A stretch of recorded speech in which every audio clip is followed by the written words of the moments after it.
Hyundai Santa Fe. Deməli, maşının sağ hissəsində heç bir zədəyi yoxdur.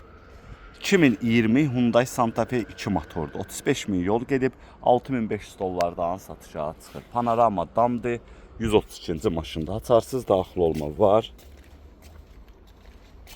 Bu maşının arxa hissəsidir, sağ hissəsidir.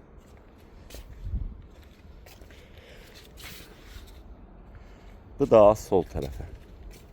Maşın çox gözəldir də, yəni çox gözəldir. Belə bir salonu var, kör nöqtədir, zolaq tanımadır, sten, rol ayrı bak atıb, start stopdur, monitor, stenlik qızdırıcı, koji salon, maşın panorama dam, radnoy pərdələr. Maşın çox idealdır da, çox. Bu da bunun VIN nömrəsidir, 2021K-dır. Kimə lazım olsa əlaqə saxlaya bilər. Deməli, bir dumanla alınacaq, kapotda zədəlidir. Bu xir düzələcək. Faran şüşəsidir.